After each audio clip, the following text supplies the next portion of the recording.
So this is the first thing I notice. I find you to be incredibly likable. You have been booed at the last couple of press conferences. You're now apparently a heel. Why do you think that is? You know, man, I think it's become kind of fashionable now. The first time they did it, I reacted, gave a reaction, and people were like, wow, we can actually get to this guy. And when I did that, now it's like fashionable. And Jones encourages it too, because he saw that it bothered me. But it's fine. Doesn't bother me. People booed you because is there a sense that you're criticizing a guy they like? You're filling in for Conor McGregor. Let's talk Conor McGregor. Uh-huh. So, I mean, your basic thought on the Dana White-Conor McGregor spat publicly. Yeah. Well, first off, I do agree with what you say. You can't win in those situations. Billionaires against millionaires. No, it doesn't work. It's like we don't win in those situations when we take on not Dana White, but Lorenzo Fertitta and Frank Fertitta. You don't win in those situations, as you said. With that being said, Conor does carry a much heavier work schedule than we do in terms of promotion. But that's what got him to the level of where he is right now.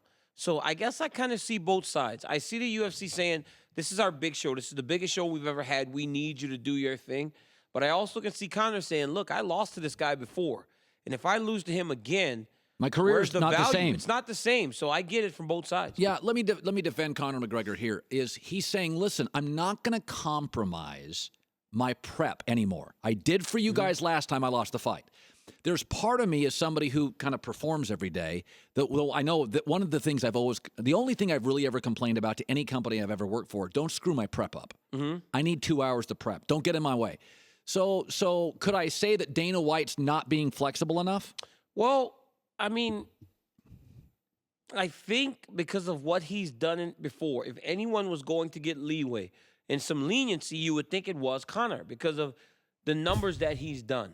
But when you say don't mess with my preparation, there's an argument on the opposite side too because Nate Diaz fought on 10 days' notice. I mean, it's like there's arguments on both sides, okay. So I think that if anyone would have earned some leniency, it would have been Conor.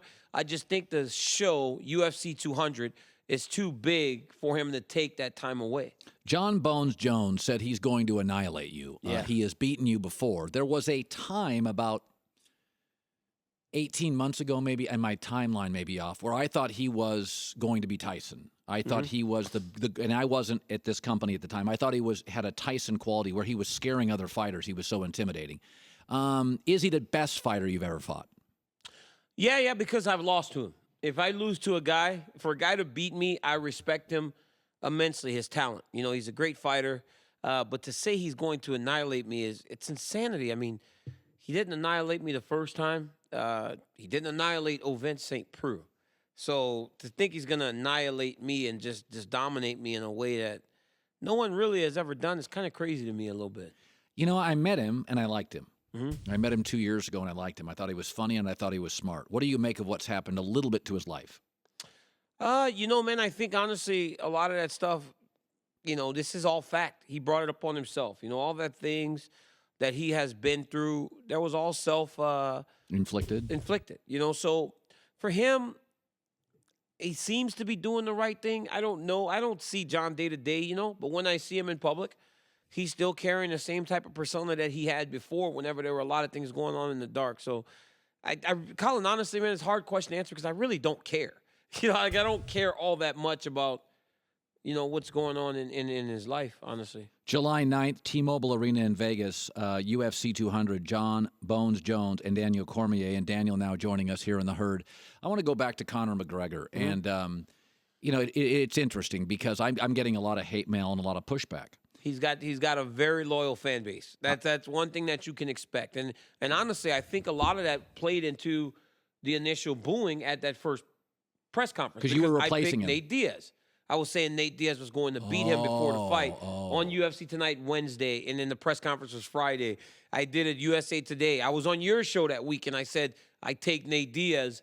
And, man, there's 10,000 Irish people in there, and that's their guy. He's got a very loyal fan base.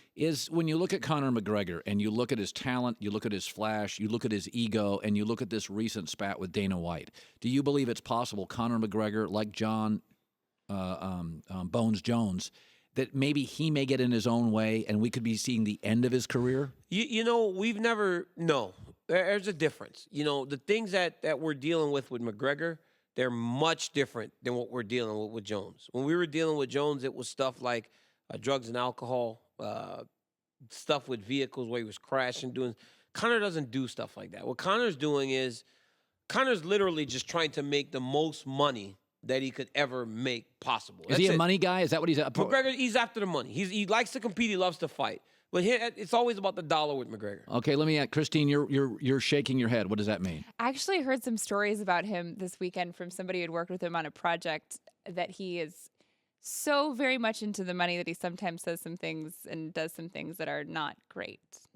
He's a money guy. He's a money guy. You know what I'm talking about. So reality is, I'm just saying he wants to make the most money, you know? Now, so if I love Conor, I'd say, oh, yeah, Daniel, you don't like to make money? I do. I do like to make money. But once again, I haven't done what Conor's done in terms of pay-per-view, in terms of gate. My biggest pay-per-view I've ever had was with Jones. Jones and I did a good pay-per-view number.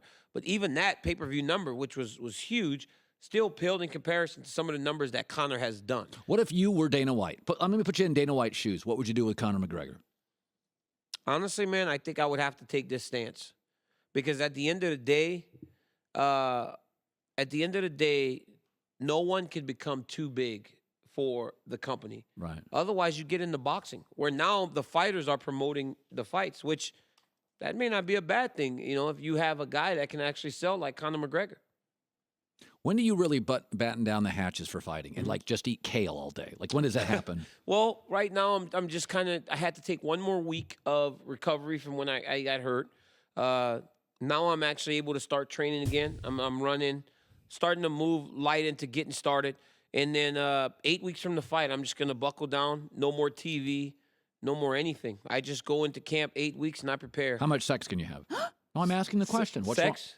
Well, what's wrong with that? Oh my God. Nothing's wrong with that. I mean, I'm saying boxing. There used to be a question about. I don't do that. I'm not a guy. I love my woman, and I'm not going to abstain. Would you have from it that. the night before? No, that's too close. But Wait, why? just because, you know, like I think truthfully, like with me, I understand the thought of the laying off the sex, depriving yourself of a lot of things that make you who you are. Because even when I go to fight, Colin, like I'll fight at 11 o'clock, 10 o'clock at night.